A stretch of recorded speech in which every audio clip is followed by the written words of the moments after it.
You really think someone would do that? Just go on the internet and tell lies? Not those they fucking hurt. What was it even worth? The energy you took from me. I guess you're not the blame. It's just a goddamn shame. But the things you tend to say. And you already know that I can't just let it go. Just 'cause you say so. I always need the last word. I always need the last laugh. So what have we learned today? Not shit from you anywhere. Your lack of empathy, it fucking sickens me. Cool being an edgelord clown, getting off and breaking people down.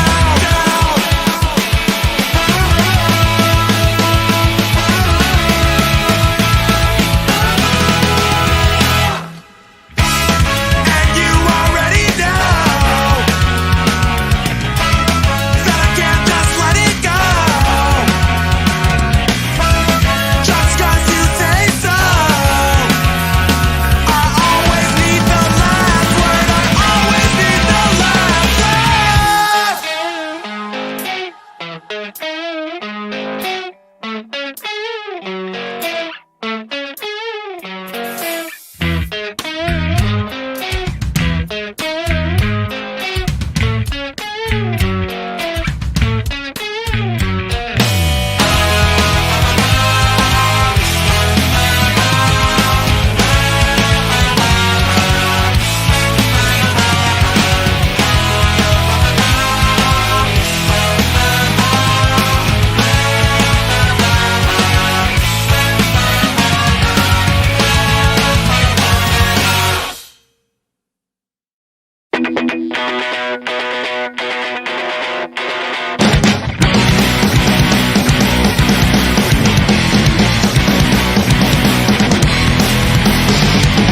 You were lost and I didn't even know. You never wanted to stay, you never wanted to go. Some bruises never show.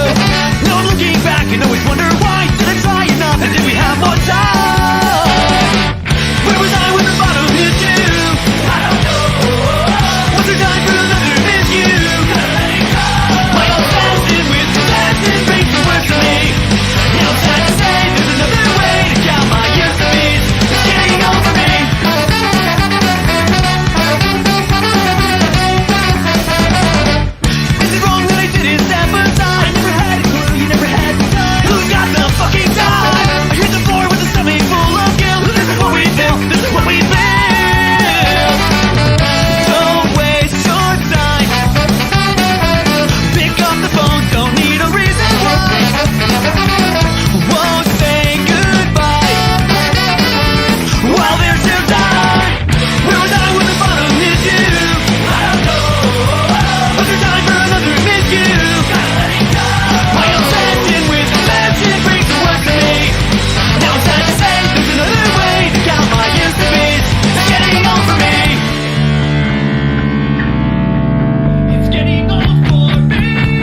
I've got a past and I've been trying to escape.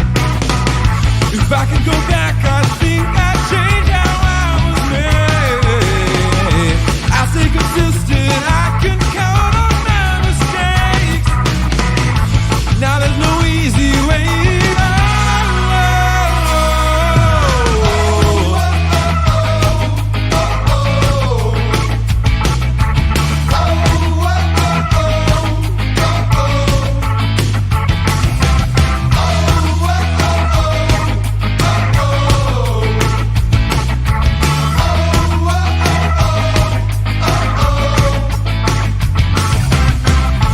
I would never learn my place.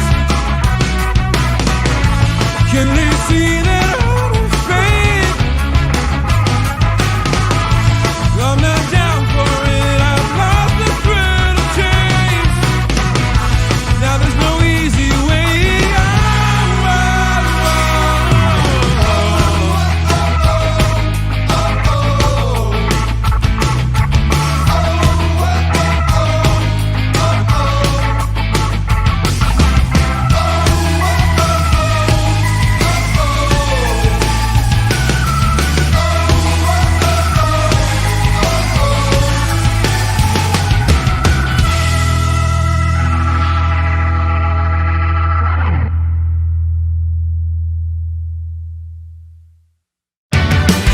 let go of these morbid obsessions.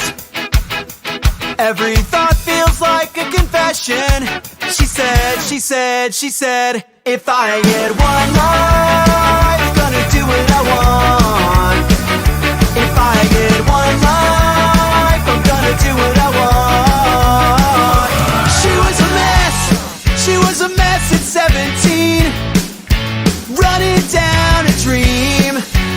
Stuck in this endless empty feeling. Give it a rest, chasing the girls around. Her lonely heart was a ghost town. They said, son, you better settle down and let go of these morbid obsessions. Every thought feels like a confession. She said, if I get one life, gonna do what I want. If I get one life, I'm gonna do what I want. Now in come the drugs and the booze. Razors, wrists and self-abuse. Trapped like a rat, got nothing left to lose. She wanted a dress like all the other girls, a head full of curls. They said, son, you can't always get what you want in this world. Let go of these morbid obsessions. Every thought feels like a confession. She said, if I get one life, gonna do what I want. If I get one life, I'm gonna do what I want.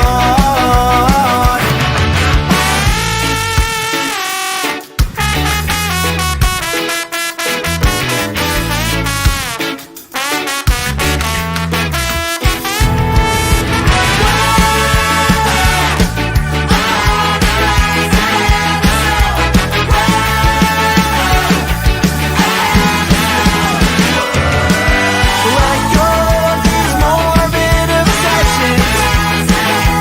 Every thought feels like a confession.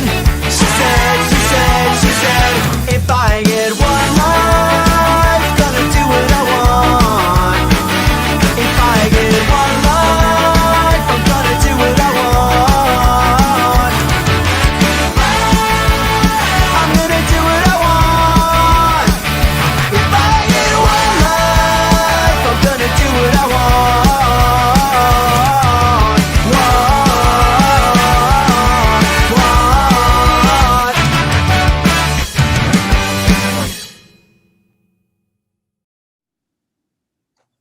Hello, internet. Hello, Skatune Network fans and ska fans all over the world.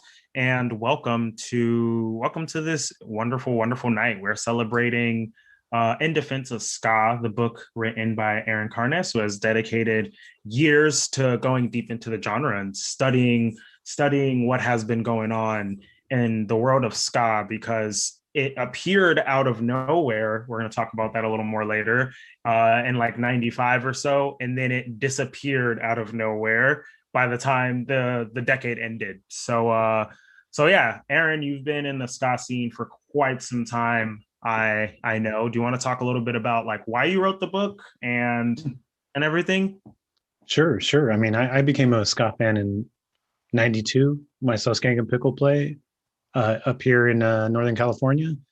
And within months after that, I convinced my band that I was in at the time, called Flat Planet, to go all in on ska. And we played ska for several years. I've been a fan ever since. And then I've been a music journalist since 2009.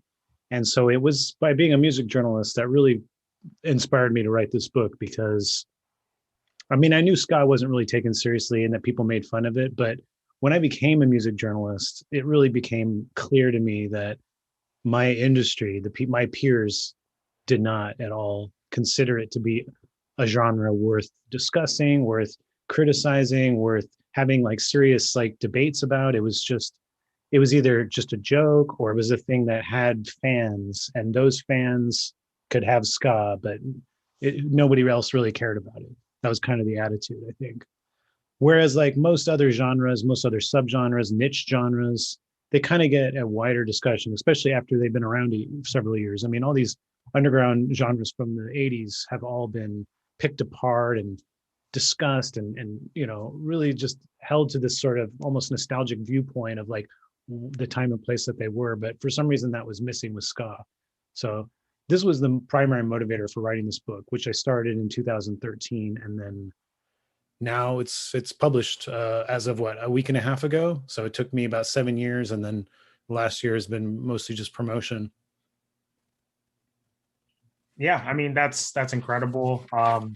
That's incredible because you've literally been in this genre for longer than I've been alive. Top of that, like I definitely resonate with that, with you being in a place, especially around 2009, you became a music journalist. My first show ever was early 2010. Mm-hmm. So when I was getting into the music, I had loved ska. My first like 5 shows were all ska shows. I refused to go to any other show if there weren't ska bands playing. And I remember that being the thing. Like South Florida had a very tight-knit ska scene, and then everyone graduated high school or college and then moved away, and then the scene just like died. And so I would always be like, oh, I want to start a ska band, and I would hit people up who played in other bands like, let's start a ska band, and people were just like, what is wrong with you? Why are you asking me that? Like, no, we're not going to start a ska band. So I feel like when I got thrown into it, I didn't even experience the popularity part of it. I just got thrown. Like it was probably at the height of like ska was a word no one wanted to hear. It was very much at that height. It was very much a joke and only regarded as a joke. And I just dove deep into the history of the genre because I'm like, there's not much going on in the present, at least that I can find. So like, let me dive into the history. So that's kind of how it happened for me. It's really weird for me to like kind of look, in the last decade, the way ska has been discussed too, the way the jokes and the stereotypes, it's not even a scene I recognize. The way it's like all these kids with fedoras and checkered pants and suburban white kids. I know that's a segment of ska, but when I was into ska in the early 90s, it certainly wasn't a dominating aspect of it. It was just one facet of it. And I never have been to a show where it's a bunch of kids in fedoras. Like, that's kind of how they've been rewriting history. Like all these nerdy kids got together and dressed in these wacky outfits, and that was the ska scene. I mean, the ska shows I would go to, go see Skank and Pickle or some of these bands, and everyone looked totally different. It was like every different ethnicity was there, different age groups. There was young people, old people, and style-wise, it was like, I felt like you saw every style there. You saw like rockers, metalheads, goths, like hippies, I guess you'd see some rude boys. You'd see just like me. I was just a kid who wore like t-shirts and shorts. That's pretty much my outfit. And there was tons of us too. And that's what the ska scene looked like to me back then. So it's weird to see it represented so differently now. Yeah, I know. It's like when I first started going to shows, it was kind of the same thing. Like Less Than Jake and Real Big Fish and Streetlight. Those are like the three bands that consistently toured. And every time I would go to their shows, it was always like a diverse mix of people. And, you know, I've met my first crust punks at a ska show. I met my first, like, you know, traditional, like, sharp skinheads at a ska show. I met racist skinheads at a ska show. You know, I've met like, everything, you know, like between like going to bars when I was 15 years old for some reason in Miami on school nights, or like going to like the all ages venue. It's like, there's just so much like different experiences I met at ska. So it's like, to me, and then I started like working at a venue and I started going to like metalcore, pop punk, hardcore show. And that's when I was for the first time like, oh, I'm the only person of color here. And I, you know, that was the first time where I'm like, everyone looks exactly the same. Everyone's wearing a Title Fight shirt. Like everyone's wearing, you know, like a 3XL hardcore band shirt. Like, even though they should be wearing a medium. And like, that's, so to me, it's really weird how ska got that rep where it's like, you know, it's all like dorky white dudes. When I was going to ska shows, even in 2009, 10, 11, and 12, it was still so diverse at that point. But the stereotypes that people know about the genre is not even what's accurate. Whereas like the other way around for other stuff, people are all like, oh, these scenes are so diverse. And in actuality, you're like, I mean, honestly, most punk scenes I've been into are not that diverse, like at all. Yeah. And you see so many of these scenes too, where they like, it does seem like there's an outfit where, I don't know, like with ska, like I was a kid that grew up in Gilroy, California, which is sort of like a suburb away from the Bay Area. So like all the live shows were far away. And so I was a little bit intimidated. I was really into like the interesting underground music. I really loved Primus, but those crowds kind of scared me. There was like almost like a dangerous element to the fans. But when I went to Skank and Pickle, I went to these shows, I always felt comfortable. I never felt intimidated by the crowd. I mean, there was always a couple weird, scary guys, but it didn't feel like that was the main person. It was like, it felt like a very, I mean, when I say inclusive, I mean it in a very, very broad, literal way. It just felt like people were down with whoever to be there. And it didn't feel like, you know, there was this litmus test if you were allowed to join, where some other scenes, it totally felt like that. Yeah. I mean, I remember when I first started going to hardcore shows, like, there was a show that someone actually, like an ambulance, had to show up because some person was like, and this person wasn't being vicious, but at the same time, their goal while moshing is to like hurt people. So I'm like, you say that's just how shows are, and then you like knock this person on the floor and they were bleeding, and then an ambulance had to show up and this venue almost got shut down. And then at a ska show, you know, my glasses got knocked off because I was at my first ska show. I think it was Less Than Jake, and I was skanking with my glasses on, 15 years old, and they got knocked off, and like the whole pit stopped and like the whole venue was on the ground. And then like some person on the other side of the venue was like, I found your glasses. And then everyone was like, yeah, let's skank and celebrate. And then, you know, so I'm like, there's such wholesomeness and like inclusiveness and like unity at ska shows. And I feel like it's such a positive vibe overall, but it's just for some reason been painted like it's not that, which obviously there's like a lot of reasons. Like, it's a diverse scene, you know, it's not like a perfect scene. I'm not saying all that, but you know, it's like it just gets hit by only the negative so hard, and people never talk about all of the positive that comes out of ska or continues to exist to this day. Yeah. I think like most of my book focuses on elements of history, although it jumps around in terms of what that specific history is. But I feel like a main point I tried to make with the In Defense of Ska was that the history of ska, the legacy of ska, is largely misunderstood by people, and it's created this baggage, that impacts ska today. And it's interesting because when I did not anticipate that there would be all this interest in ska when I released my book, because it was definitely not there when I started it and the first several years I worked on it. But even this resurgence of ska that's happening is coming with all that baggage there, and it's coming with all the fans and the bands, and people like me are just fighting it kind of aggressively, like, you know, just people wanting to keep bringing things back to 1996 and sort of this very narrow view of what ska is, and this myth that ska died for the last 20 years. So my book, my intention was to say, like, you know, I was trying to do it in a funny and a easily, you know, in a way that's like digestible, but let's reassess ska, particularly post two-tone ska, and like because so many people have said, you know, like third wave killed ska. I feel like that just gets brought up by so many people. Even like older ska fans like feel this way and still hold that idea in their head, like, oh yeah, ska was great until after two tone, then it stopped being good. And so it really has, it's really gotten in the way of people outside of the genre embracing it. Yeah, I mean, that's definitely something I always hear is the whole like third wave killed ska. But when you always ask those people, like, so like, what about the third wave was bad? Like, I would always engage the conversation, and they're like, well, it used to be a diverse genre, and then it just became all these white guys in fedoras playing, and I'm like, all right, so it's like you said, it's misunderstood. I always tell them, so what about Fishbone? You know, they were like one of the first ska bands in America. They were an all black band, and they sounded exactly like Real Big Fish, because that was one of Real Big Fish's biggest, like Party at Ground Zero and Trendy. They're like the same song almost. You just change the lyrics. Like, you're making people mad right now.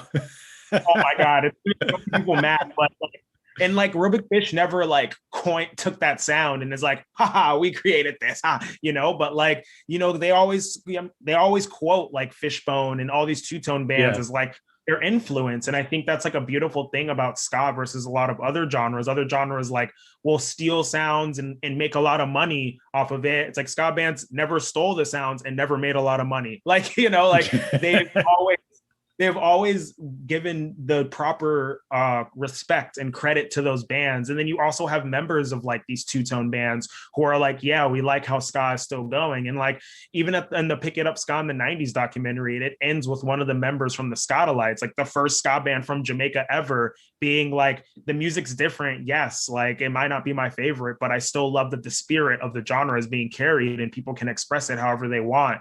So I'm like, to the gatekeepers and elitists in ska, if like the people who made the genre like in the late 50s, early 60s, they're all here for it, and like these two-tone bands are here for it. So like, why do you continue to erase like Hepcat and Fishbone and all of these bands that like built up the scene in the 1980s and that were all diverse and mixed? And it's not like they just disappeared. It's not like when white people came into ska in America, all the people of color disappeared. Like I said, when I first started going to shows, I loved ska shows because I always saw like a black person on stage. I always saw a diverse group of people on stage. And it wasn't until I started getting deeper into other styles of DIY music where I was like, oh, that's not always the case. And that's, you know, that's pretty much all I have to say. Yeah, I love the people that want to talk like that. I love bringing up the fact that like ska's so big in like East LA with the Latino neighborhoods. And then it's also especially fun to point out that they love punk ska. You know, there's traditional bands, but you know, there's so many bands and fans on there. It sounds like Less Than Jake. It sounds like Real Big Fish. It sounds like the bad ska. So it's just like, I think people just don't understand. I think like, so one of my big issues I feel like is this concept of third wave. And I think that's something that I think needs to be discussed more. I don't necessarily like hate the term per se. I just think it's so misleading that it helps people reinforce this idea that ska was a trend in the 90s. Not that ska was a very popular thing in this country. The moment that some bands started hearing two-tone, so let's say like 1980, you know, that music started to trickle in the US. Bands started up in the US. You know, they're in Chicago, Heavy Manor started in 1980. The Untouchables in LA started in 1981. Toasters, I think, started in 81 or 82 or something. You know, it started here, and those bands were drawing big crowds, and those bands were hitting the road as soon as it was possible. And Moon Records started, you know, as soon as they could, and zines. So there was a very healthy scene that lasted a good 16, 17 years. And the mainstream thing came from that. It didn't just come out of nowhere. And the bands that got selected wasn't really the band's fault. You know, it was just, this is what the labels chose. This is what popular culture chose. This is what MTV chose. So, you know, a band like Real Big Fish, you know, they existed in 1991 or 1992, and they were exactly the same band. And I remember those years that there was like, those bands existed, Hepcat existed. Like, that's what I liked about ska, was that you could be a super serious, soulful ska band. You could be a wacky ska band. You could be like a crust punk ska band. You could be super political. Like, all of those coexisted at the same time, and it was ska. and that's the scene that I knew, and it wasn't six bands just because that's what MTV said. Yeah, no, definitely. Like it was because of the explosion of like how the labels treated it, and it really sucks that bands like Real Big Fish get that rep. And like I talk about Real Big Fish a lot. I'm not going to pretend and deny that, but as much as I do talk about them, I will also say this: I've been on 2 tours with them, and they're some of the nicest people. Aaron Barrett is the only person I've ever toured with or seen at a show that will watch every single opening band that ever. Like the first tour I did with them, there was an opening band almost at every show, and Aaron would be side stage watching every single band open. And then when We Are the Union did the tour in 2018, Aaron Barrett watched a good amount of our sets. He didn't watch every set, but he watched a good amount of our sets and Ballyhoo sets. So, it speaks a lot. Not many people who are like have that level of like celebrityness will care. I've played shows with big bands that don't even know who's playing the show because they don't care.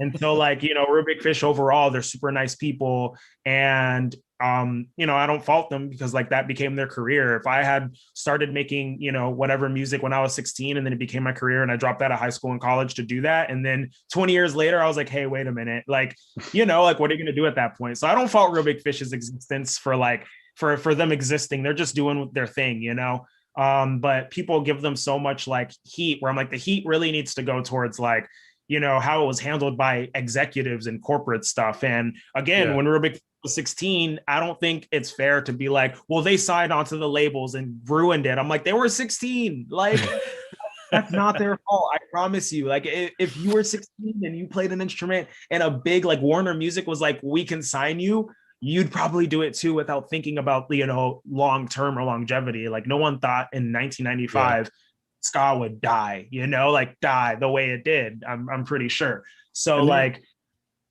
and they were on Mojo too, which wasn't even, that was like a budding major label. It wasn't like they got signed to like, MCA. It was like Mojo signed, Goldfinger was like the first thing that they did. And then, Goldfinger said like Real Big Fish are awesome. You should sign them too and stuff, and Mojo tried to sign Skeletones, but Skeletones turned them down thinking they'd get a better deal elsewhere. And Skeletones, that would have been amazing if Skeletones had signed with Mojo and had like hit singles. Because there's a band that's like more like soul ska and has like a very diverse lineup, in terms of the members and stuff. And great pop songwriters. The lead singer is such a good voice. Can you imagine if that's what was one of the major label bands with Skeletones? I mean, yeah, that would definitely change the narrative like a lot. I think for a lot of people, and not only that, but if there were more bands that continued, obviously there was like the decline of ska, and I feel like the backlash made it really hard for a lot of bands. It was harder for bands to play shows. People stopped showing up to shows.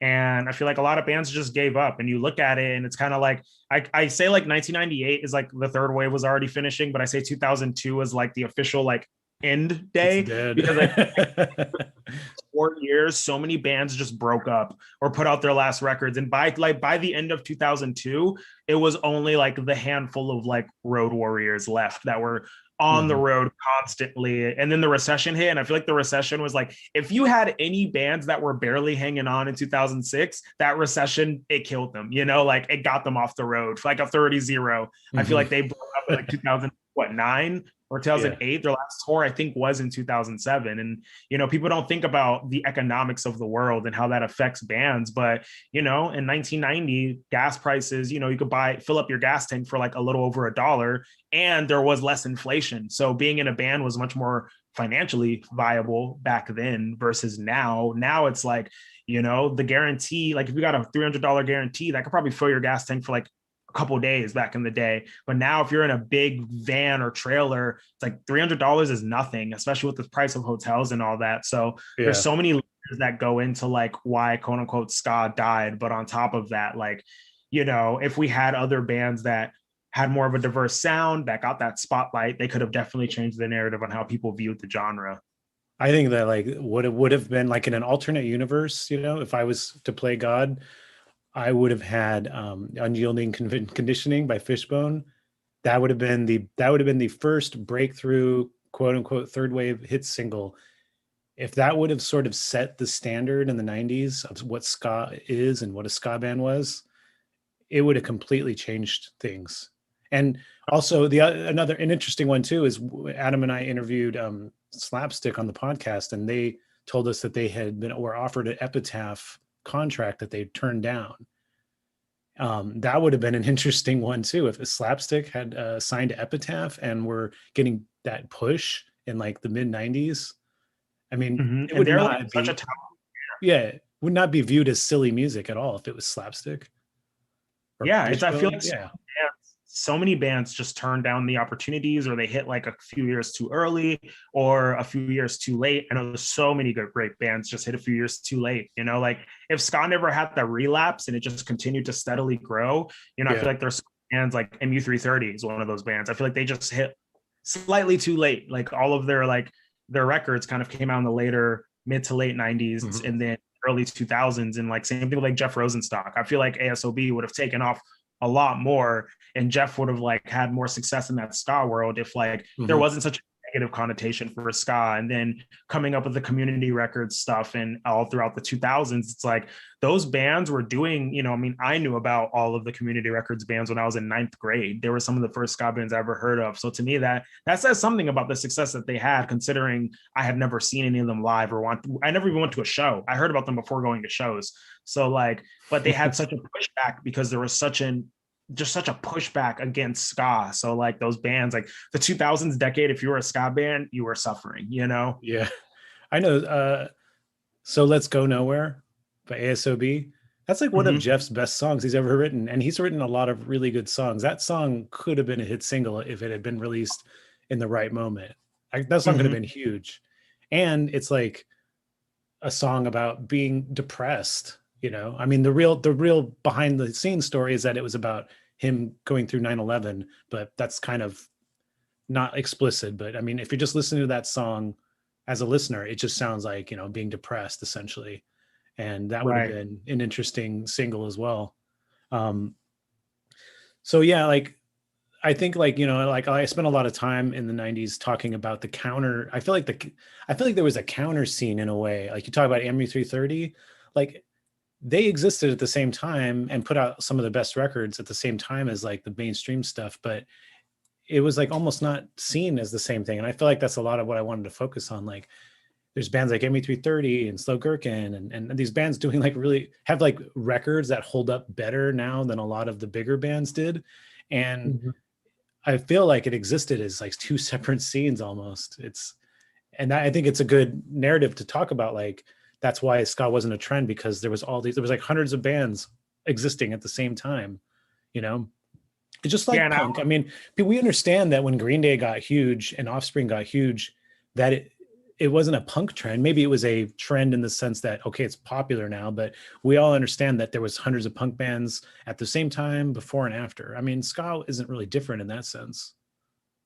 Yeah, and I feel like it's an incredible thing too when you think about the resources we have now in the great old year of 2021.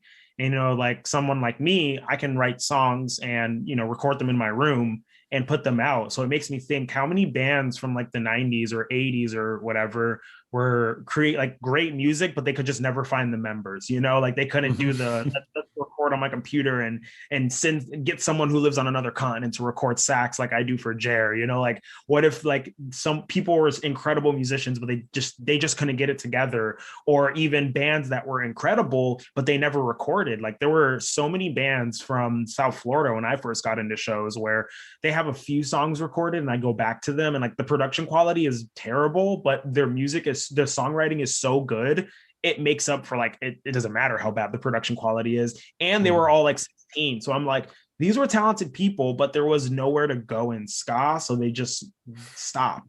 And like a lot of them started playing other DIY music or moved to punk, emo, indie, whatever you want to call it. So to me, it's like, I wonder like if there were the resources back in the 90s, how many more bands would we know about? Like we know about the Slow Gherkins and ME330 because Asian Man Records, you know, there was a platform that Mike Park created for these bands where if you were DIY and you want to do it, you have these records. But what about the bands that like never signed to labels? You know, like Mike Park turned down Catch 22.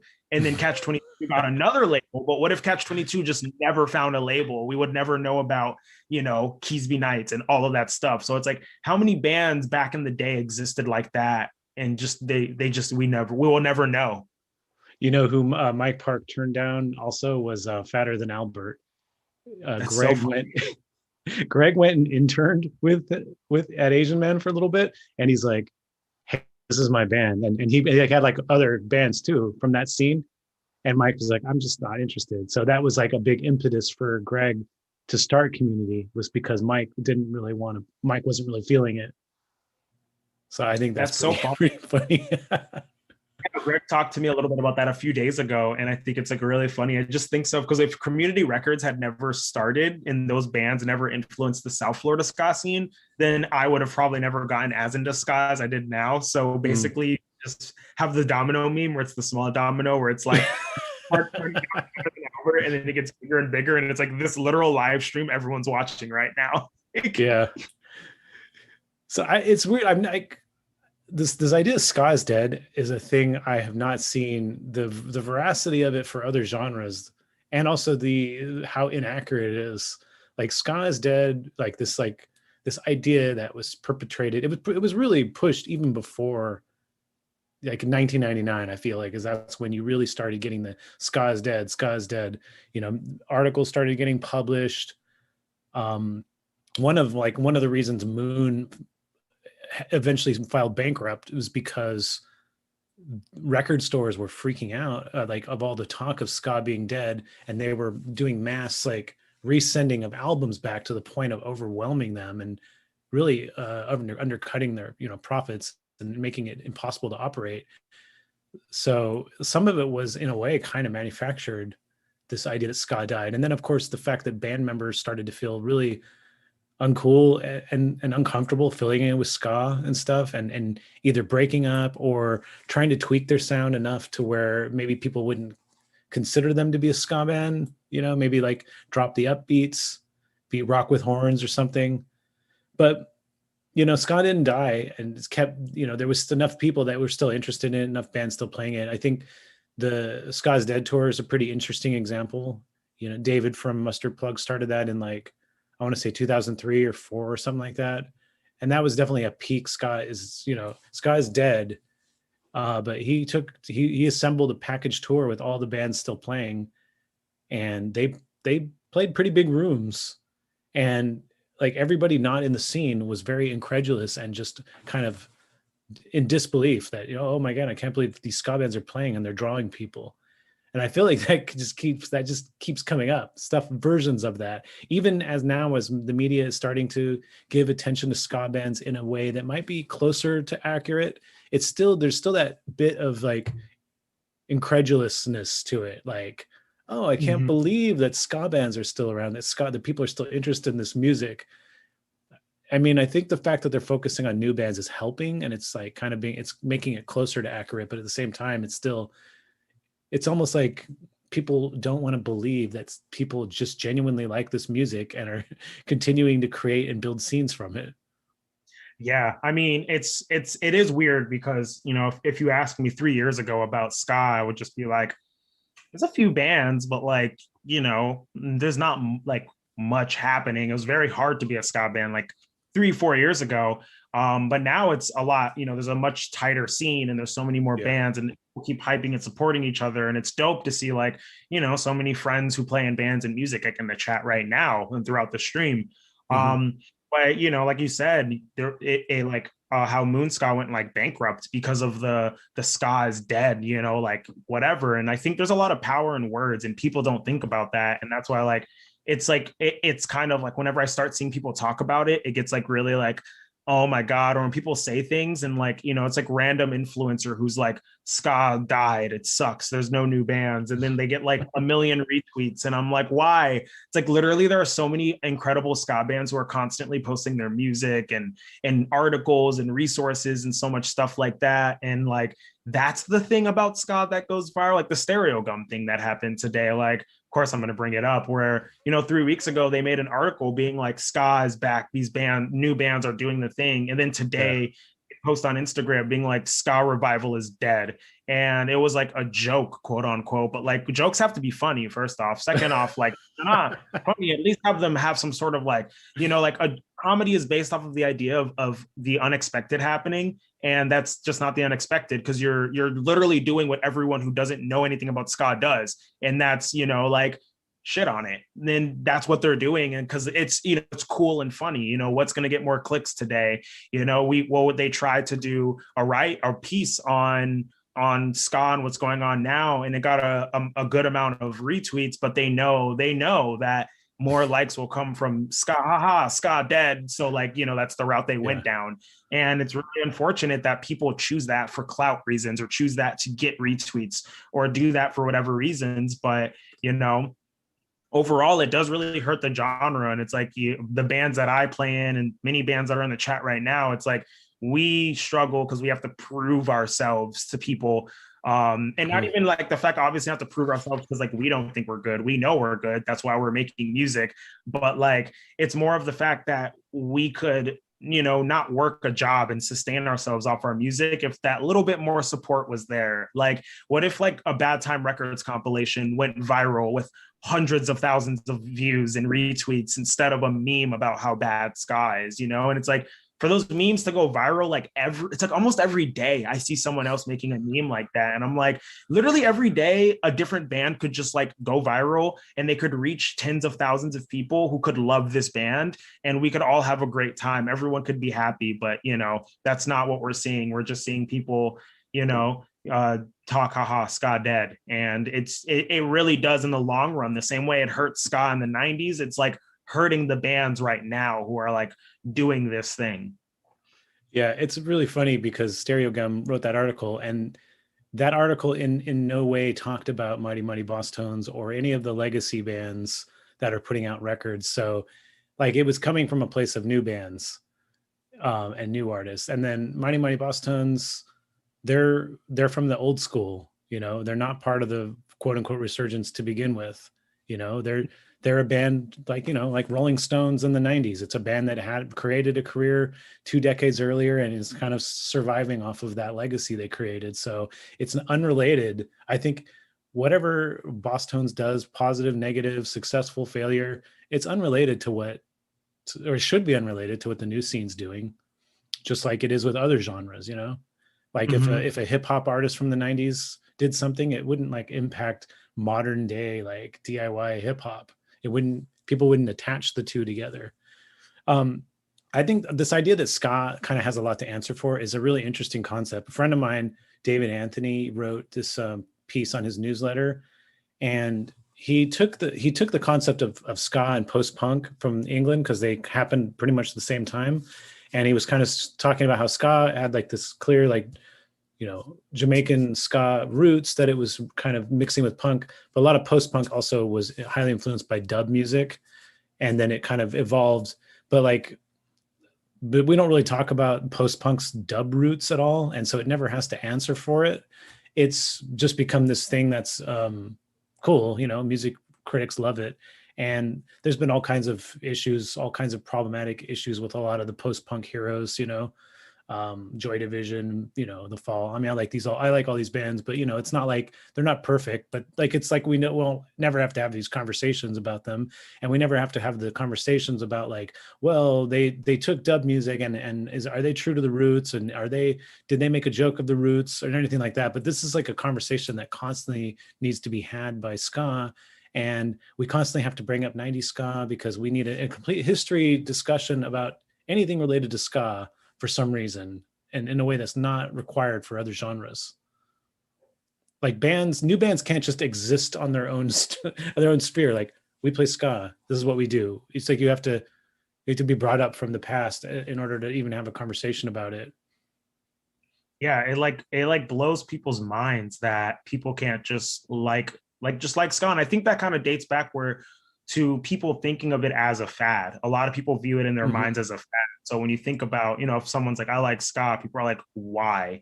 It's like, I don't know. Why do you like hearing some guy yell into a microphone about a breakup that happened 17 years ago? Like, Okay, I'm not sitting here asking why you like emo or pop punk, but like, when you think about it, so much music is like ridiculous in a way, in a sense. At least it's in a comparable way to ska. People are like saying like, "Oh, ska's ridiculous." I'm like, why? Because they're making songs, like every other genre does. Like, why is it only ridiculous for ska? And like, yeah, I just don't understand where it comes from having to like justify it, for people. But I think it is just because like people think of it as a fad, and they probably never understood when it happened, if they're that old, of like why people liked it in the first place. And then in the 2000s, and when I first started going to shows, like the coolest guys were the guys that like talk shit on other people and made other people feel bad for liking things. So I feel like when millennials more or less were like growing up and getting into ska,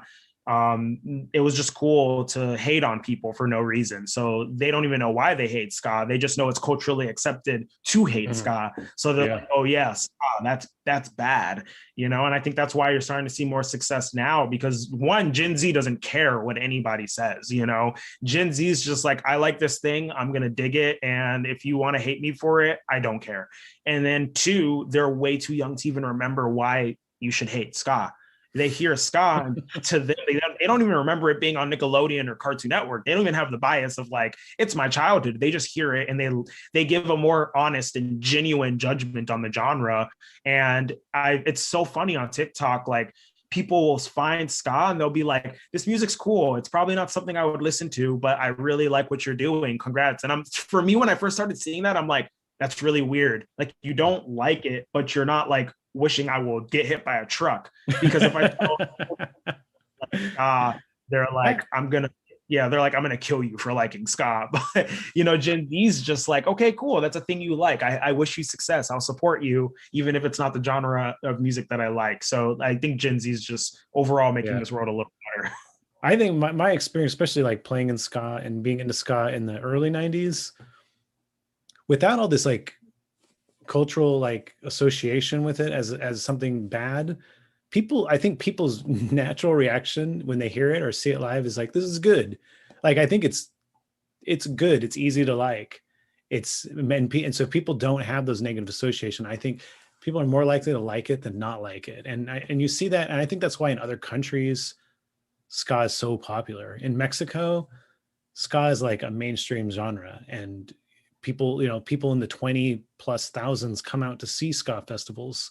And Mexico blows my mind. When I was on Spotify the other day and I was like listening to Inspector, and I looked at their monthly listeners and I was like, they have 2.5 million monthly listeners, which that's just Spotify. So whoever's listening to CDs or Apple Music or anything else is adding on top of that. But I'm like, no ska band I don't think has even come close to 1.5 million. I think Goldfinger is like the most as far as American listeners on Spotify. So I'm like, hey, there's multiple Mexican ska bands that have like millions of people listening on that platform alone. So I'm like, it's ridiculous how many people are listening to like ska in Mexico like that.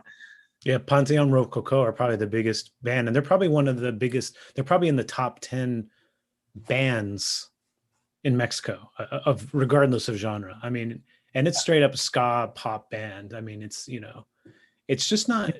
If you take away the negative association, these bands don't sound different. I mean, Nana Pancha is a great band I love from Mexico, and to me, they sound like Less Than Jake.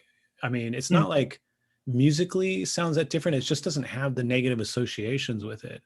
So yeah, well, like other cultures in general, like the difference between America and everywhere else is like American music is very much like it's commodified. It's money first, music second. And so, especially in the 90s and 80s, that's when you saw like the commodification of everything just take off. And, like there were fads because record labels would find something that they can squeeze every dollar out of, and once they're done, they'll just throw it away. Ska today, swing tomorrow, and then something else the next day, and I feel like in other countries, they're just taught to appreciate music more as music.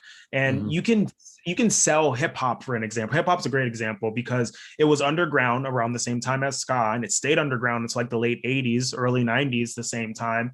And what happened in hip hop was like the record labels found like an image and a look, and they took those bands that had the image and look, or groups or artists or rappers, whatever, and they pushed them really hard because you can sell that. So like the idea of rap, even though it was very diverse, it kind of became this like gangster, bad. You know, that was the idea that labels push to sell it. And it's like in other countries, they're not trying to commodify everything. So they're just kind of taught, if you like music, listen to it. Music is to make you dance. Like that, a lot of cultures center music around dancing, you know?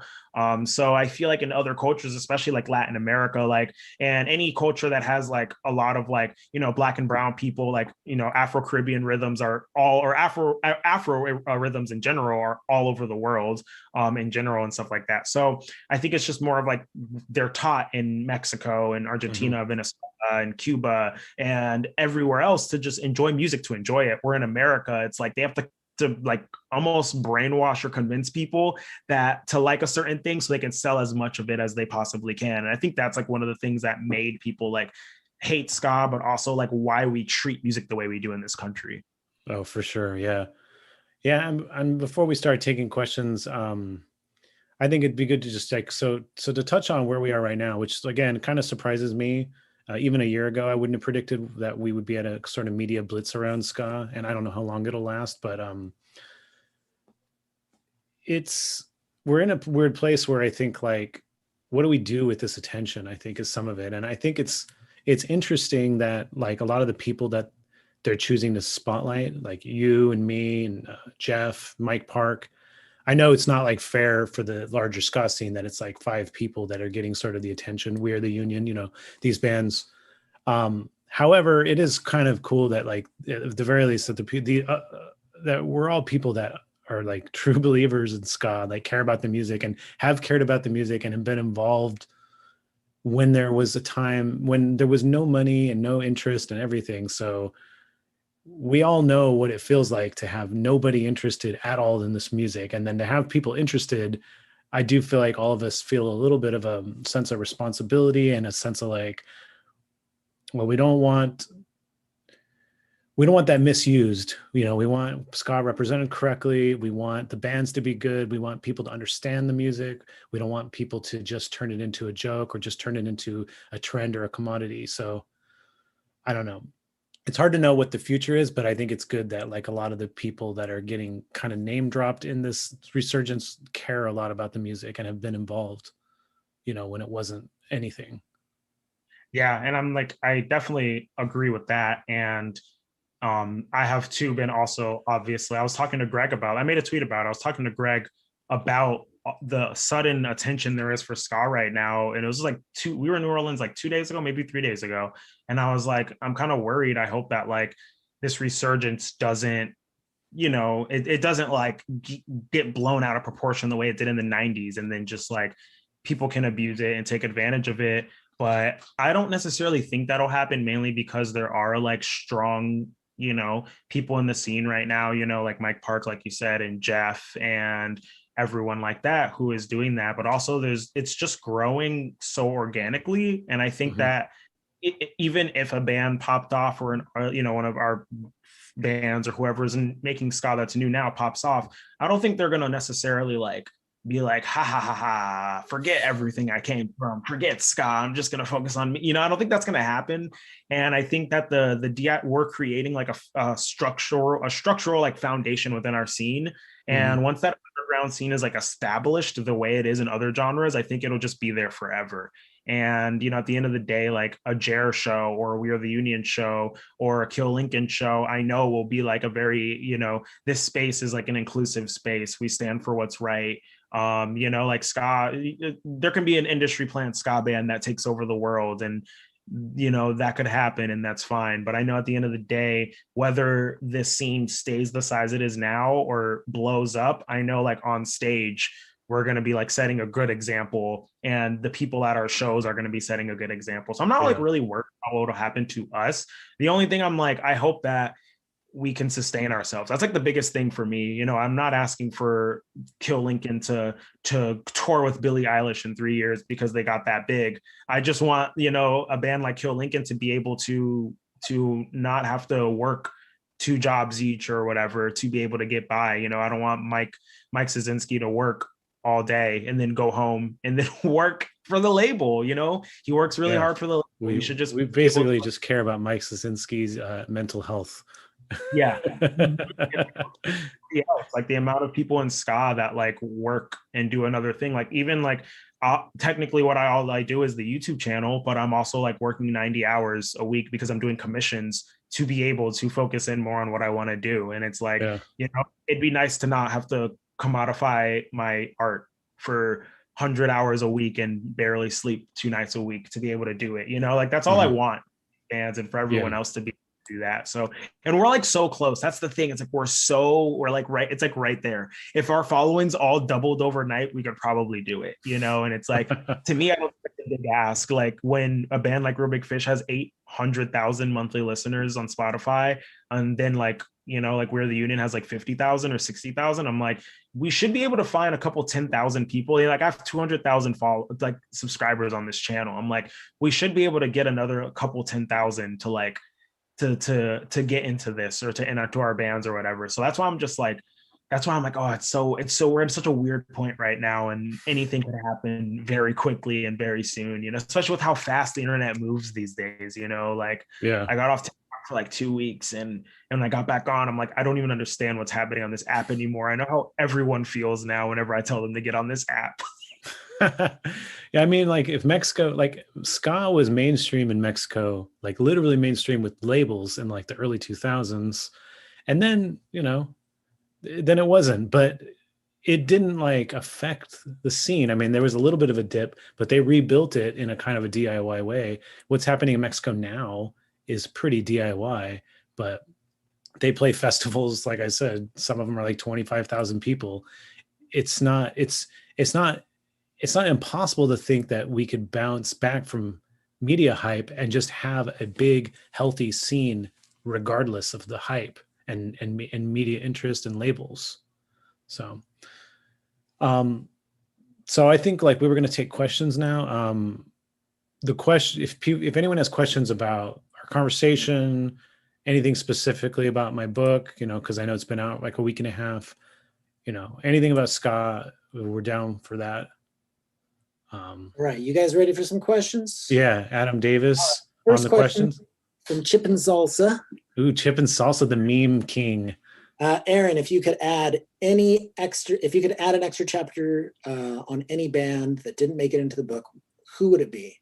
Or I would just expand that and say, if you could write an extra chapter, what would it be about? Okay.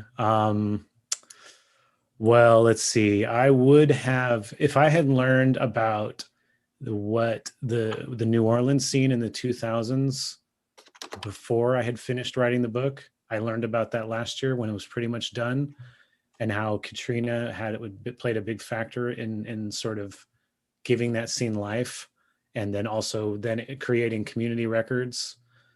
There's a really good story there. That would have been in my book for sure if I had learned about it maybe 6 months earlier. So nice. Okay, next question from the Rudy Librarian. And I think this kind of goes out to everybody. If you could put together a tour of 3 great ska bands to tour the country, who would you put together on that tour? We've got to have Bad Operation, because I am just dying to see what Bad Operation is going to be like live. So what do you think, Jer? You got one? Honestly, I feel like I want to see Eichlers, because I feel like what Russ is doing right now is like next level. Like no one's done, you know, mixing together like hyper pop with ska, and I feel like that's something that really cool could be figured out live. I will aid Russ if you ever do a tour. I will aid you in any possible way to make that live thing happen. If you're still here watching, but yeah, that's a band I want to throw on. What'd you say? Oh, third band is what you asked? I was gonna throw the third one to Adam. Oh, Me? Adam. Yeah. We each did one. Now you got to do one. I got to do one now too. All right. I mean, let's just go with what Laura Jane Grace was talking about. You know, I don't know exactly how great it would end up being, but I would love an Operation Ivy reunion. I don't know that we'll ever actually get it, but I mean, if it ever does happen, I'm flying out to wherever it is. So we got to tour the tour starts with opening band Eichlers, and then some main support is Bad Operation, and then headliner is Operation Ivy. That's pretty diverse. Someone make the flyer. Yeah. Okay, so next question.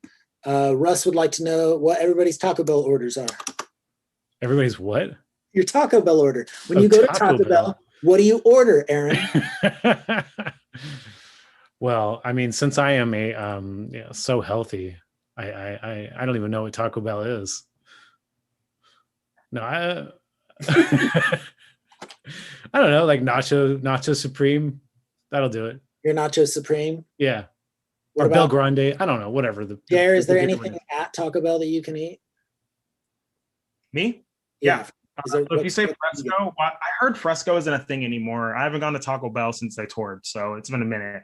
I heard Fresco's not a thing anymore, but Fresco makes everything vegan. They just take out dairy and meat and replace it with pico. So I used to do a bean burrito, Fresco, and then I would add potatoes and rice. And if I think did it come with rice? I don't know. I would just say add rice anyway. If there's already rice, put more in, you know? All right. Mine is always Good question. I just ordered $20 worth of garbage off the dollar menu. So Okay. whatever's on the dollar menu, Sure. you're just going for quantity over quality. Basically, it's all made out of the same stuff, anyways. It's all bean and tortillas. No, it's like all quantity, no quality. Okay. Somebody asked, I didn't get the name, but would love to know your thoughts on the subgenres of ska, like ska punk. What I think of the subgenres, Yeah. I guess. I mean, I don't know. I feel like all of them are good. It really depends on the execution. It depends on the band themselves. You can have a band that's like Hepcat that does traditional but like modern soul infused ska really well, but you can have a band do it terribly. But then you can have a band do like anarchist punk ska super well or terribly. I don't know. I mean, I can't really think of a subgenre of ska that I don't like. It's really just, picking and choosing the bands that do it well. Jer, what about you? Yeah, I'm definitely here for I mean, I like all the ska subgenres, obviously. Ska core was one of my favorites in high school. Like I got into, it's so funny. Like my first few bands were like Real Big Fish, Less Than Jake, Goldfinger, and then like the Flaming Tsunamis was like very early on for me. So I was like listening to this like metalcore ska fusion genre. So like ska core has a special place in my heart for that reason. But I am honestly really here for mixing traditional ska with other styles. I think that's something people haven't done a lot yet. I'm trying to coin the style I've been experimenting with. If you keep up with like all the Skatune Network covers, you notice I'm doing it more. I call it emo steady. Mark my words. It's mixing emo music with rock steady. It works so well. The Jer record's gonna have some of that. So yeah, that's what I'm coining right now. Yeah. What does everyone think about trap rock steady as a subgenre? Here for it. Do we want to do a book? Do we want to do a book giveaway? In Yeah. defense of trap rock steady. Yeah, in defense of You wanna trap give rock us steady. that No, number? so we're gonna do we're gonna give away a couple books. So what's the burner? So what's the phone number? 1 second.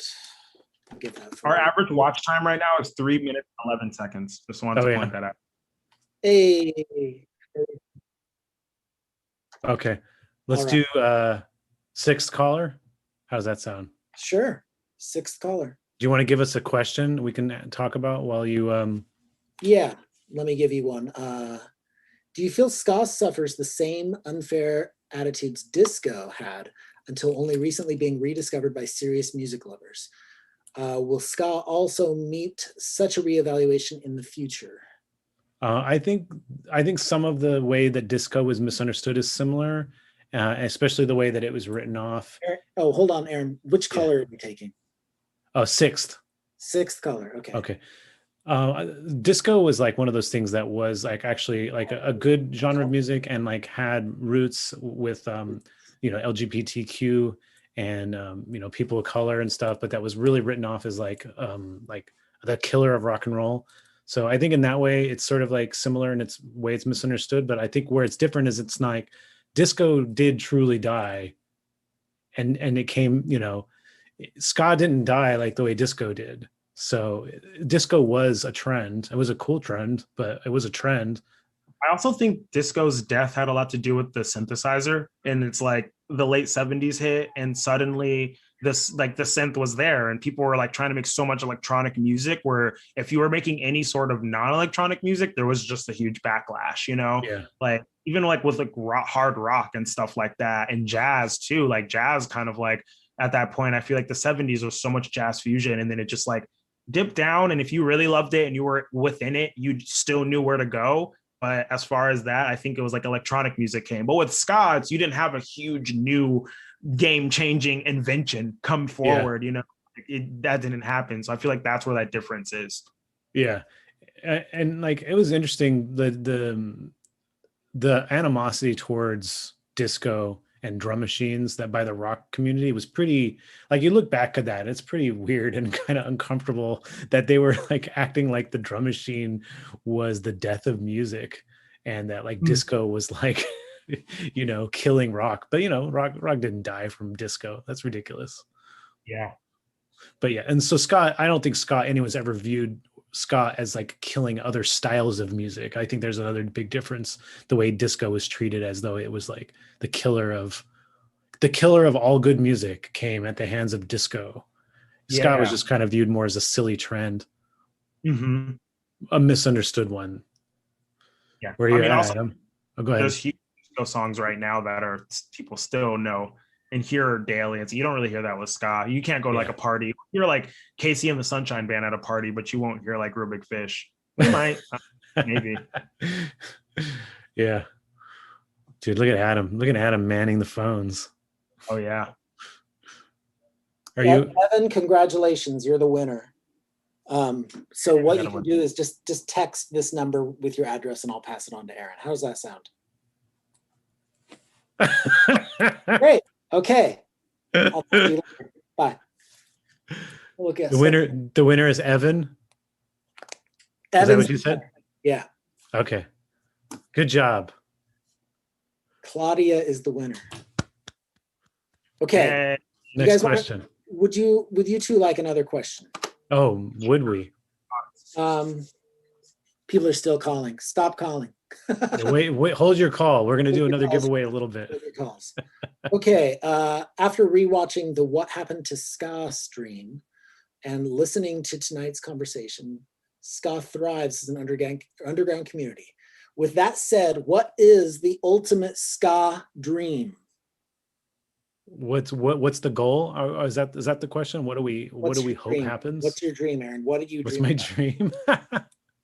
Honestly, my dream, I just feel like it would be cool if people could just think about and consider ska differently. They could just treat it as a genre that has had a life and that has coexisted with other genres, and it is worthy of being discussed like other genres, and albums to be reviewed, that it's not like that doesn't have to exist in its own separate bubble and its own separate scene, that, you know, you don't have to like ska, but you can respect ska, or you can maybe have a few ska records that you like, you know, like the way people are with country, the way people are with hip hop, the way people are with different, you know, metal, you know, there's all those genres have hardcore fans, but they also have, you know, like people like Johnny Cash who don't like a ton of country. I feel like it would be nice if ska could be treated in a similar way. What's your ska dream? It's not a dream. It's not. No. I'm like the same way. I just want the genre to be able to not suffer because of its existence, just in general. Yeah. You know, like I talked a little bit about it already, but it'd just be nice for like, you know, a ska band to exist and have support from people because they're good, or not have the support because they're bad or whatever, or if to not have the support because they doesn't like it, or not have the support because they're bad people, not because the genre just inherently is quote unquote bad, you know. And it'd be really cool to see like a ska band go on tour with a not ska band, and people take them on tour because they're their friends or because they like their music. That's something I would really like to see. I'd like to see musicians who don't normally play ska put a ska song on their record and people dig it because they like that musician, you know, like Jeff did that and Jeff's fans loved it. And I know if literally any other band did that, people would dig it. But also, I think my dream for ska and like what I want out of it kind of coincides with another dream of mine I have is I wish people just would stop trying to be a cool guy in music. I feel like a lot of bands are like, especially in like the other like emo and indie and pop punk scenes, is like they want to look cool all the time and be cool and stuff like that. And it's like, dog, just calm down. Like, just make music because you like it. Have fun at shows. It's okay to dance at a show if you want to dance. Like at ska shows, that's people dance because they want to and no one cares. And like I've been to other shows where I want to dance and people look at me and it's just so uncomfortable. Like I'll still dance, like don't get me wrong, but it's just so uncomfortable. And like I know people would have more fun in general in life if we just kind of loosened up a little bit in these other scenes. And I think that's what these scenes really, really need.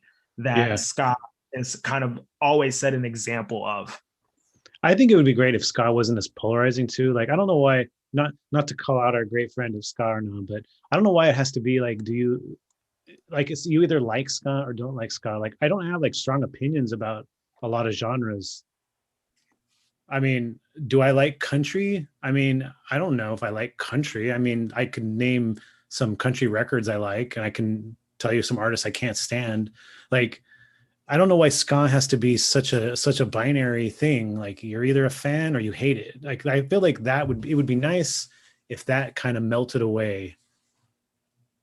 Yes, absolutely. I agree. Yeah. Okay, Adam. Another question. SkaCast would like to ask, can we see a Flat Planet reunion? I'd just like to say, before you answer that, Flat Planet was the band that got me into ska. Aaron and I went to the same high school. Aaron's 2 years older than me, 1 year. I think two.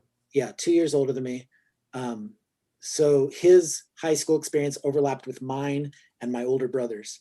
But so Aaron's ska band was what got me into ska. And I would fully love to see a Flat Planet reunion. So Aaron, go ahead. Yeah, I mean, I think it's just a logistical thing. I think it may happen. One of the members lives in Michigan, one of them lives in Phoenix, and then the rest of us live here in California. So it's just a matter of, finding a show or some shows that would be worth the trouble and the expense of flying out the two members that don't live here, and just getting everybody's schedule lined up. So that's the answer. All right, next question. What did you like before you got into ska? So before ska, let's see, I'll try to give you a quick but full history. I grew up in a super Christian home, so I was kind of forced to listen to Christian music. And then I kind of found a way out by listening to like oldies, like doo-wop and stuff like that, because that was a little harmless.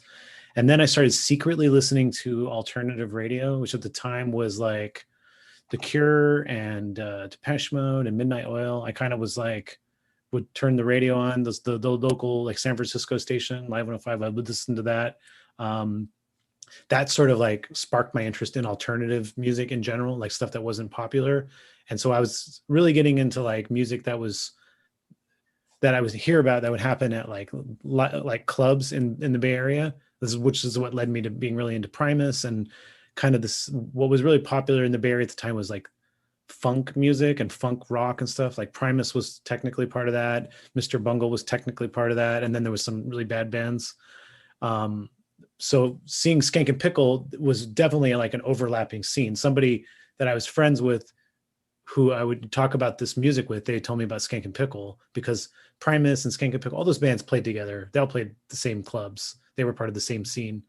And plus Skank and Pickle used to play funk songs as well as ska and reggae and punk songs. So that's what basically led me to like Skank and Pickle. And that's when I was a full on ska fan.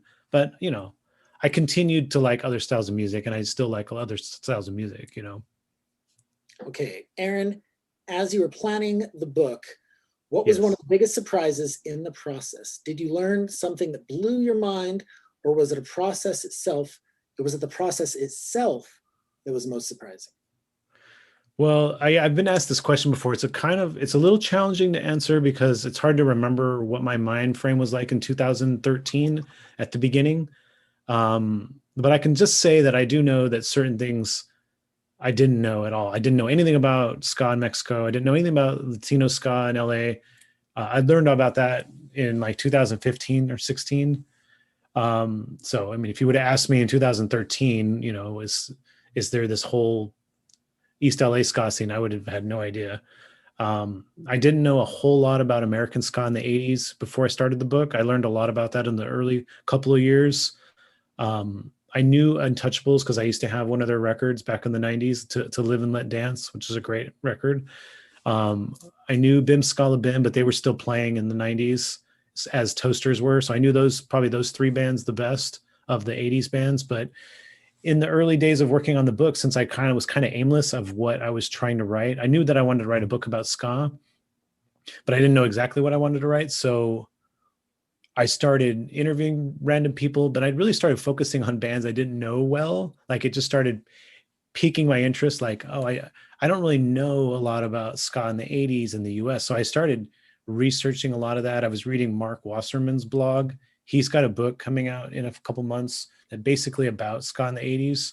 So him and I got to know each other a long time ago. And a lot of what he's writing about in his book, I got to kind of know from his blog, because I took an interest in that. So I interviewed several guys from Untouchables. I got to know the Uptones in San Francisco, Crazy Eights in Portland. Like I said, Bim Scala Bim. There's other bands in the 80s that I didn't cover. There's this band called The Extremes that were from Phoenix.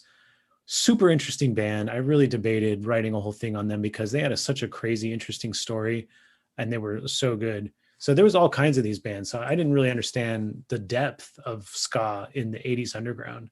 And I think part of that is because it's completely removed. Like, it's removed from the texts of about 80s underground. Like, one of my biggest influences and motivating factors to write this book was that I read Our Band Could Be Your Life, which is kind of sort of a story from like hardcore to Nirvana, sort of like it's documenting the underground scene. It was sort of what led to it. And they profiled several interesting bands like Black Flag and Fugazi and Beat Happening. No ska whatsoever. Not even like mentioned like, oh, we played this band and we played a show with Gangster Fun or something. Like, that didn't happen. And I know that just from talking to all these ska bands that they all played with those bands. So it's just interesting to me that it's like erased from history. So that's so interesting too. I mean, it's kind of the same thing with We're the Union, where like there's like my favorite show flyer in the world, where it's like We're the Union in big text, and then way at the bottom is the story so far in small text. And like all those pop punk bands that We're the Union used to play with back in the day, like all just deny any ska cred. And it's for the same reasons. They're embarrassed by it. Code Orange started as a ska band, and there's so many of these bands that just act like it never happened. And it's like, why, why is this being erased? Like, what is happening here? And all those bands in the 80s, I mean, most of them, there was like one or two ska bands in the city at the time. So it's not like they were playing stack ska bills. Like Gangster Fun in Detroit, they wouldn't play with very many ska bands. They played with all the rock, metal, garage rock, funk, punk. That's all the bands they played with. And nobody had a problem with it. Everybody had a good time. These bands did well together. It's just strange that it's sort of like, why don't you hear those bands going like, oh yeah, and we played with Gangster Fun, local ska band. It's just bizarre to me. Davis. All right, you ready for another question? I'm ready. I'm gonna skip ahead to this one because did any of us see Pick It Up Ska in the 90s? If so, what did you think? Aaron and I actually went to a screening of it together. Yes. And then we got burritos after. I liked the movie. I do remember the guy I went to the show with, Adam Davis, being just a little irked that there was no mention of Link 80 in the movie. Here's the thing. I didn't expect to be mentioned, but I was hoping we would at least be on a flyer, on a sticker on somebody's like flight case. I mean, it's fine that we weren't, but it just made me a little sad, and it made me want to make more stickers because Link 80 was notoriously bad at having stickers in stock. So if there's anything I could tell a new band, it's to just order thousands of stickers. They're the best promo. The movie, Okay. I think the movie's great. Taylor did a great job, and I also think his film Last Blockbuster is really, really good documentary, and that's I don't know if it still is, but it was on Netflix. And he did a good job just sort of capturing this specific time frame of 90s ska. Did you see it? Did you see it, Jer? Yeah, I ended up renting it on, I think it was whatever it was on Amazon Prime. I think it was on Yeah. Amazon or something. I just rented it somewhere. I found it and I paid the money to like rent it because I was like, I need to watch this. Like, obviously, I really liked it. What I liked a lot about it is it really kind of opens up learning about the bands involved. For the longest time, I didn't really have an understanding of like the connection from like the 80s to like Real Big Fish. Like I knew there was stuff there, and I didn't know a lot about it. And that movie kind of connected that to me and made me realize it's like, oh, Real Big Fish was a DIY band too. You know, it's hard to like imagine that, like Real Big Fish booking their own shows and doing stuff like same with like the Aquabats. But it's like, and then when I looked at it, I'm like, that's actually kind of obvious because the Aquabats has a like literally made a DIY TV show like twice. So it's clear that those bands are, and it was so funny too because that was like around the same time the Punk Rock MBA video dropped, and he was like, you know, like these bands aren't DIY and they don't do things their own. And it's like, dude, you were where I was like 3 years ago. You should, and I told, like, I was like, you should watch this documentary that you mentioned in your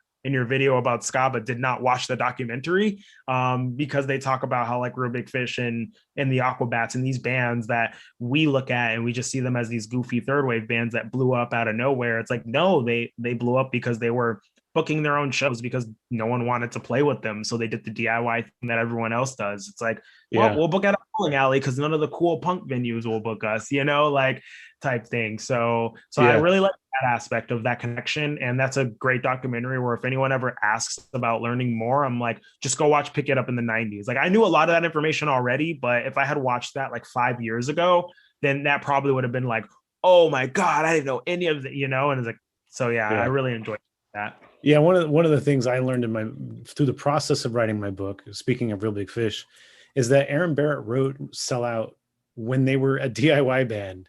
It's so I always assumed before I interviewed him that they wrote it after they got signed as a joke about getting signed. I didn't realize that it was a song that they wrote having no thought in their head that they would one day be on MTV and specifically playing that song. The way it sort of seemed like it was done is this deliberate, like ironic sort of like, oh my God, look at we're on a major label and we're like kind of like poking you, kind of teasing you about it. So I think that like truly speaks to the fact that they were a DIY band. They were a garage band. They were not expecting to be on MTV by any stretch of the imagination. Yeah. I mean, I think in the documentary, they talk about how they were on tour and they got a call while they were on tour and someone was like, hey, you're like on the radio or you're on MTV. And they didn't even know that they had gotten like they had signed and not known what they gotten into. And they got the call while they were on tour, like from one of their friends, like, hey, you're on the radio. And they were like, what? So it's like, yeah, they didn't even know what was going on while it was happening. Yeah. And it was the label wanted to put Sell Out as their single. The label thought it was funny. It wasn't even the band's decision. So, which is pretty weird and convoluted, but yeah. All right. Adam Davis. Do we want to, are we just doing the one book giveaway? Or are we doing another one? I can do it. Let's do another one. I'll give you guys a question. You can talk about it. Okay. Let's want to make it less callers. Less callers. I want more. More callers.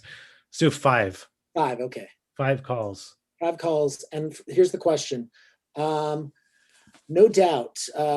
Let's see. The first 2 records of ska, how would you feel if they'd kept up with that sound and not gone new wave? How would I feel personally? I mean, I don't think they would have been massive. The Tragic Kingdom was very specific, and I don't think there's even a ska record that got as big as Tragic Kingdom, right? I mean, I don't think Real Big Fish or any of those bands blew up the way Tragic Kingdom did. And that was like just a massive 90s alternative pop record. So yeah, I mean, everyone when I first started playing ska, I was describing it to my sister, and it's so funny the words my sister, who has no idea anything about alternative music at all, she went because she's like 35 35 now or 36. So she's like older. She grew up in that time. And she was like, sounds kind of like No Doubt, like a two-tone sound. And I'm like, how did you use those two wordings for me describing my ska band when I was in high school? Like, so like, yeah, that record I feel like reached a lot more people than some people realize did. Yeah. I mean, in my opinion about No Doubt, I think Tragic Kingdom's a good record. I feel like that's the record they wanted to make. That's the record they made. I don't feel like they needed to stay ska by any means, you know, if just because they used to be a ska band. I mean, I don't think it was a sellout move or anything. If you know the history behind Tragic Kingdom, it was a super long process. It was a process where the band, they almost got dropped.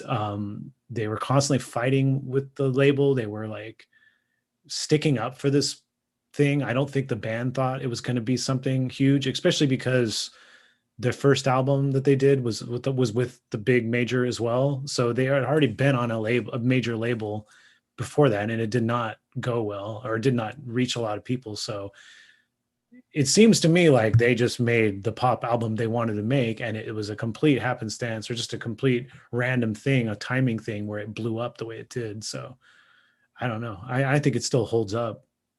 Yeah. And I think like there's like this, it's part of that polarization that we talked about with ska, where people expect ska artists to like only make ska. And if they do anything else different, then like they're like, you're a traitor to the genre or whatever.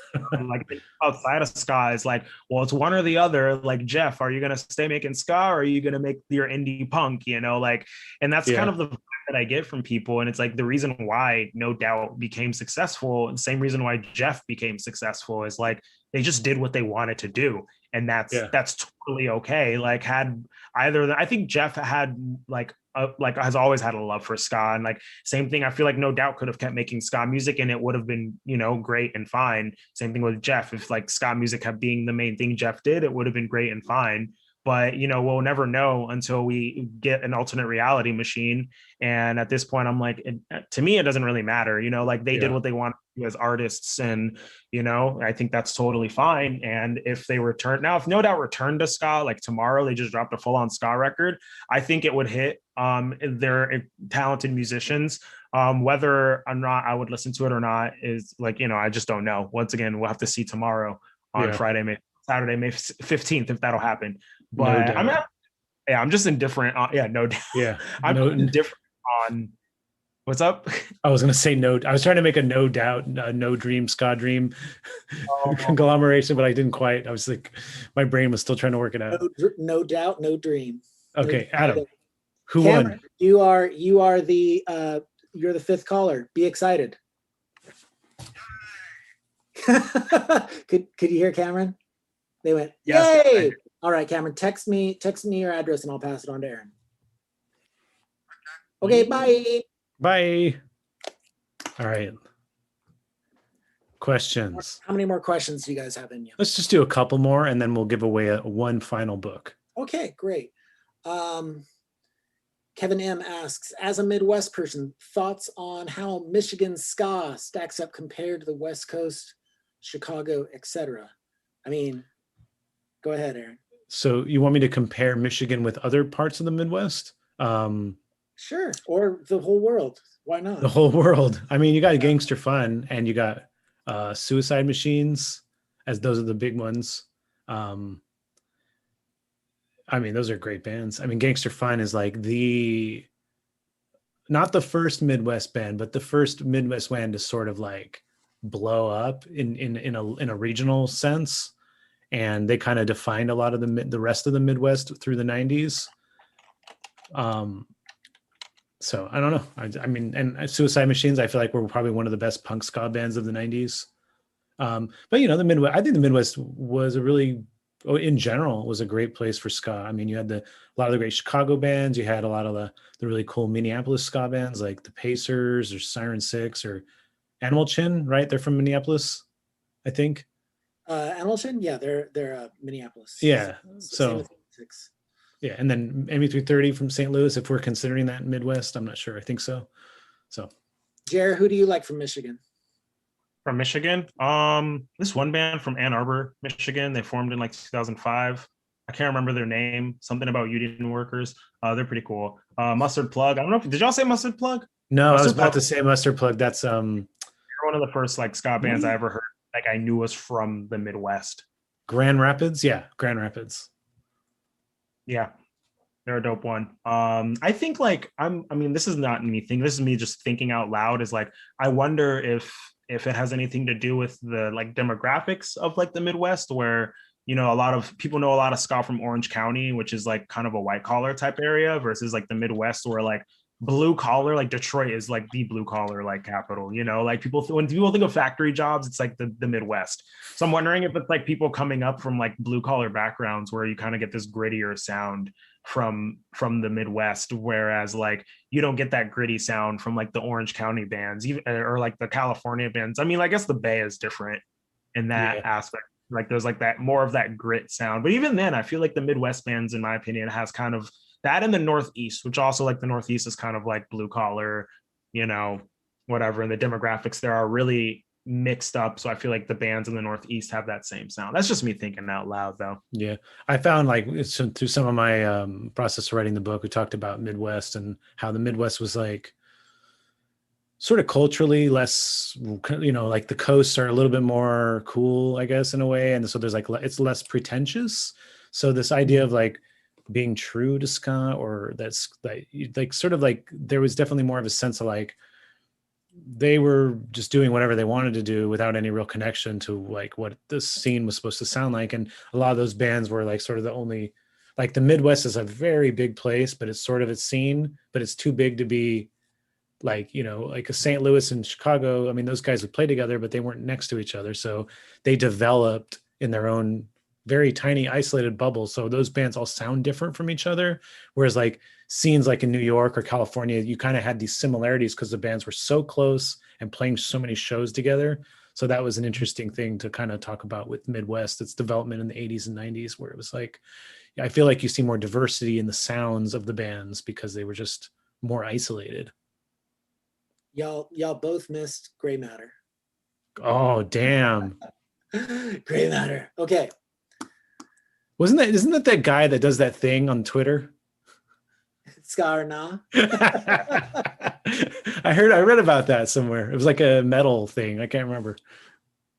All right. What's each of your favorite non-ska band from Suburban Zombie? Favorite non-ska band? I mean, that changes for me, but I feel like my number one favorite album of all times is 69 Love Songs by Magnetic Fields. So I'm just going to use that as my entry. Jer?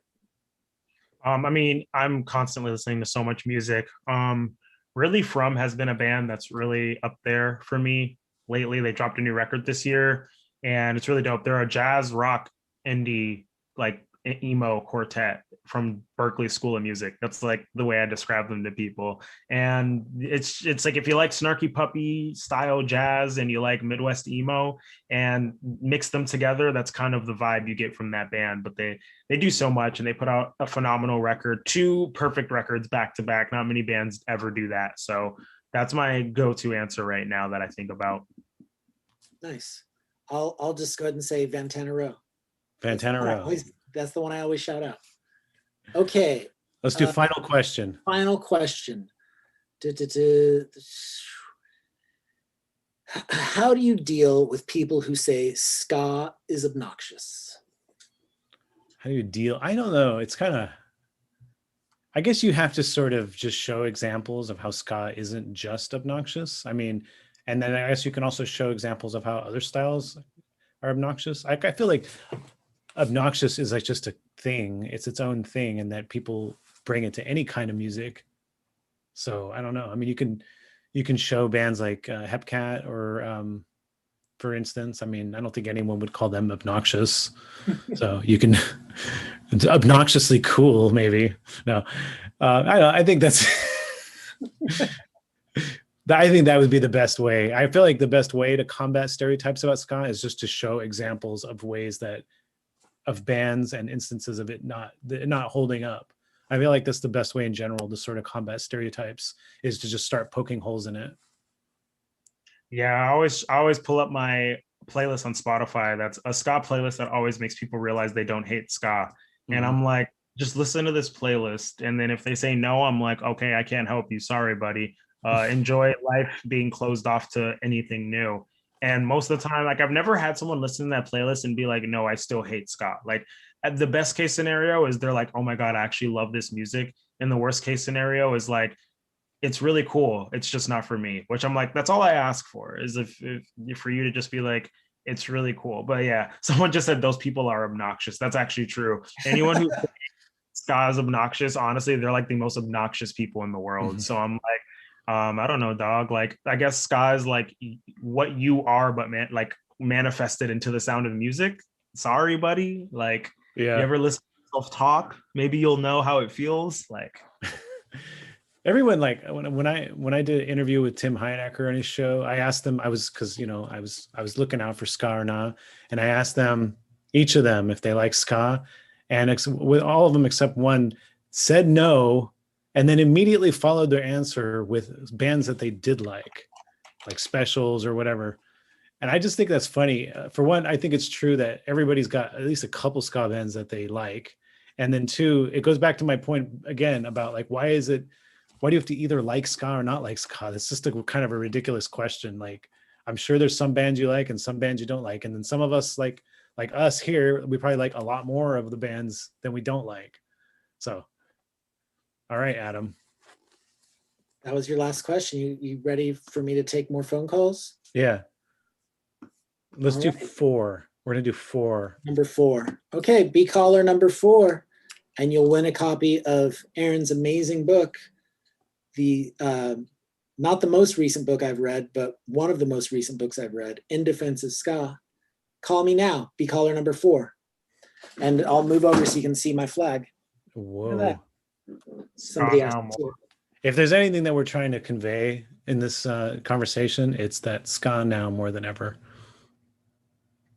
that's right. Do you want to, you can give us one final question if you like. I don't know. He's off in his own. He's taking questions. There's one thing I do kind of want to say. It's not really a question, but Go ahead. just a general for whoever's watching now or in the future. I saw a comment somewhere up there where someone was saying like, can you explain why I forgot, I was like, can you explain why you hate Real Big Fish or older bands in general or whatever? And it's like, I don't hate any ska bands unless they're like an actual terrible person. Then I hate them because they're a terrible person. But what I think what's really cool that's happening now is like, you know, like ideally, this is another kind of dating back to the ska dream question. I like to see a world where, you know, a band like Less Than Jake doesn't go 14 years without touring with a new ska band or another ska band. You know, like their last tour they had where a ska band opened was in 2007. If anyone watched my What Happened to Ska video, I talked about that on that video live stream. And, you know, like ideally, like we'd be like, these bands are kind of all on their own. Like they don't even tour with each other. That's another thing I noticed. Like when I was first going to shows, it was like Less Than Jake, Real Big Fish, or like Mighty Mighty Boss Tones, like Goldfinger. I don't know, just like mixes. And like over the last like 10 years, it feels like all of these ska bands tour by themselves or with like another band that's like not ska, but no one really cares about type thing, or like whatever the case is. And I'm like, if we like worked together, like the last Skanksgiving was a great example. It was Big D, Suicide Machines, Goldfinger, Catbite, Kill Lincoln, Backyard Superheroes, and I think I'm forgetting a band.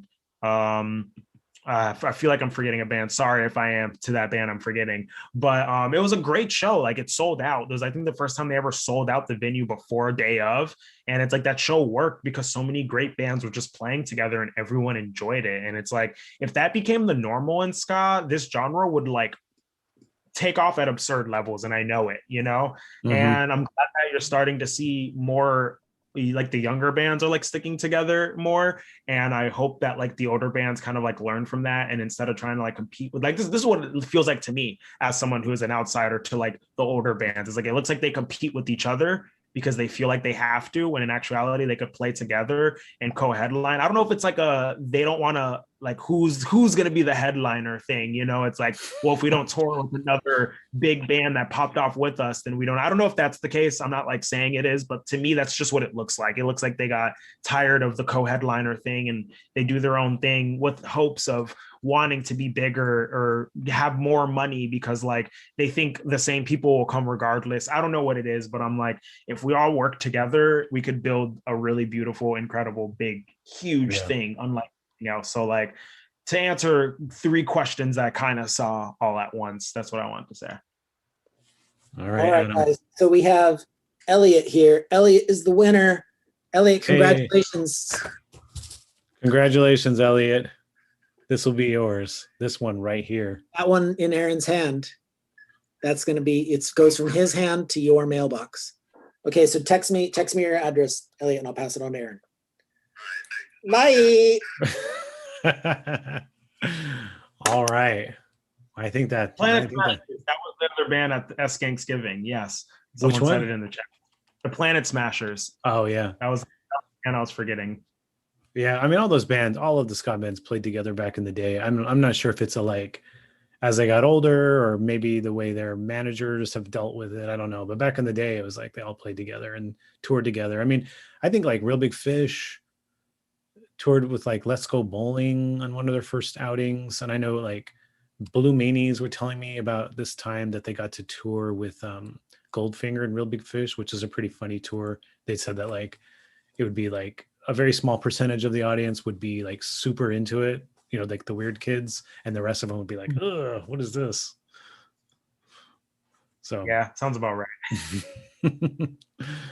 All righty. Well, I want to thank you for having me on. Appreciate it. Yeah, thanks for coming on and talking. Thanks to DC for running the whole thing, and thank you to everyone who is here watching. This was a lot of fun. I love talking ska. I could talk about it forever, as I do a lot. Big thanks to Adam for manning the chat room and the phones. It's not an easy task. People in the chat room were like freaking out, like, why is Adam just sitting here staring at the camera? Which I knew was what was going to happen, but I don't really care. I'll be that person.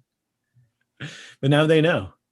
Yeah, that's why I was here, so I could field the questions and answer the phone. Yeah, I'm your secretary, basically, Aaron. All right. And anyone else who did not win a free book, if you haven't gotten a book yet, you can get it at Amazon. You can request it at your local indie bookstore if they don't already have it. You can request it at your local library if they don't already have it. You can order it directly from my publisher at clashbooks.com. You can get it. There's a bunch of places. I think Mike, I don't know if Mike at Bad Times still has copies. I know he did get some. So just ask around, look around, you'll find a copy. We also have a podcast, In Defense of Ska, where we kind of dive deeper into some of the stories from the books and stories that didn't make it into the book. And so please go and subscribe to that. Aaron, do you want to say who the next guest is going to be next week? Or do you want to All right. Well, we usually don't announce guests until the day it drops, but we might as well announce this one. This coming Wednesday, we have Patrick Stump from Fall Out Boy, who chatted with us for over an hour about ska. And spoiler alert, huge ska fan. Everybody has a when you hear the episode. So we'll look out for that on Wednesday. That's going to drop on Wednesday. Oh yeah, big. We want to give a shout out to Chris Reeves, who is now, as of the last couple of weeks, he's been the editor for the In Defense of Ska podcast. He edited the Jeff Rosenstock episode and the Kamala Lynn Parks episode, and what we're doing going forward. So, and he's doing a great job. Heck yeah. All right. Yeah. All right. I think that's pretty much it. Everyone stay safe and have a good night.